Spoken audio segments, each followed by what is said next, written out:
What screams? I'm a bad parent. Ironically, never thinking you're a bad parent. I was assigned to arrange a free parenting with love and logic course a bit late in the evening for our school. I thought given the time the class was, lots of parents of some of the challenging kids who work could make it to the class. Within a very short time, the class was full. I attended the class too and noticed the parents I saw were either teachers or parents of well-behaved kids. I felt so naive to think parents of naughty kids would even bother to show up. This still makes me sad to this day. If it helps at all, there's still a decent chance that some of the parents there were able to learn a thing or two and apply it to become better. Just because they're good parents, it doesn't mean they had no room to improve and didn't take any advice. Triangulation. After divorce, one of our parents immediately weaponized our relationship against the other. I'm 32 and still unweaving all of the details in my brain. My mom did this big time with us. Behave or I'll send you to your father's, was a threat as a kid. Never really knew my dad or why they got divorced. He's dead, so I know I'll never get the actual reasons or facts on it. Edit, to clarify, Mom didn't kill him. They divorced and he died years later.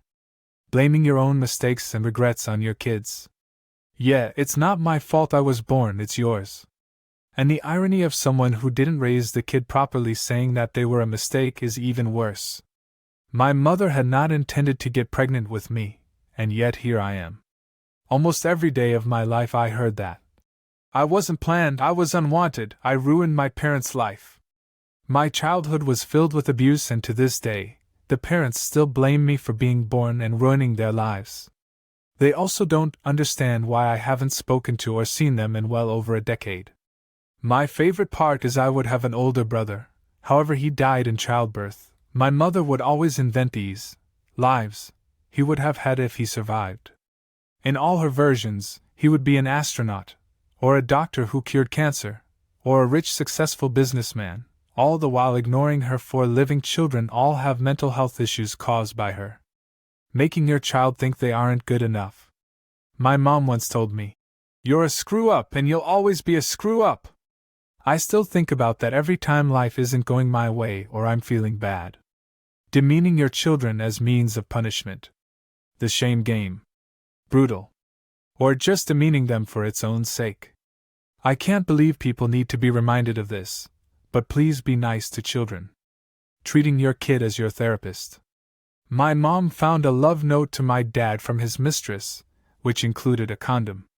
That day, she picked me up from school, 9th grade, drove a few minutes down the road in an angry silence, then suddenly pulled over and thrust this letter in my face.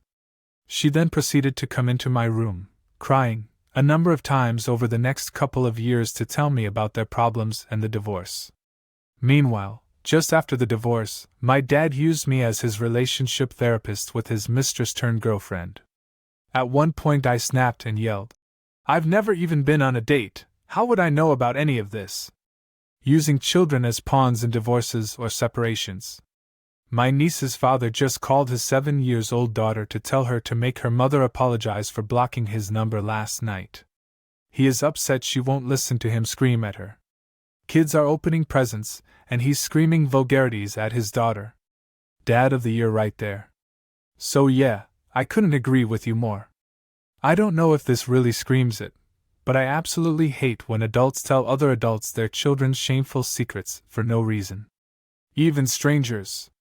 It tells me those children probably don't feel like they can trust their parents. This was my mom. She knows absolutely nothing about my personal life now as an adult. I don't tell her anything I wouldn't feel comfortable telling a stranger. My mom weaponed anything I told her. After I stopped giving her ammo, she complained that I never told her anything. Weird. Yelling at the kid for every trivial thing. My mother used to get up in my face and yell at me for trivial things. She would also spit on me while yelling.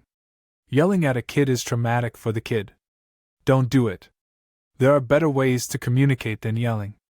Saying, "You're too young to be depressed," and ignoring red flags from mental illnesses. I felt that personally. Oh yeah, or saying you have nothing to be depressed about because there are people out there with more difficult lives. punishing adult children when they don't do everything you say by silent treatment or nasty texts. Days later, acting like nothing happened. Saying, "You never let go of things." My parents did this when I became a teen. No face-to-face convos, just shameful texts.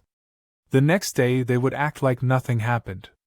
They'd been alcoholics my whole life, and when I hit teenage years, I got into alcohol and hard drugs. Me and my mom fought every night, and the next morning she would act like nothing happened. Trying to address it was pointless because she would fly off the handle screaming. And then Dad would send me a shitty text about how I should be ashamed of myself, and that I'm breaking my mom. There's never been any conflict resolution in this house. Just inebriated fighting followed by denial. Telling your kid that you need them only for their money in the future. One day we will all live on the same plot of land so that you can still take care of me. I've got a life to live. Stop holding me back with your already health issues you cause yourself because you've been deadbeat for the past 20 years, Mom. My mother-in-law is like this.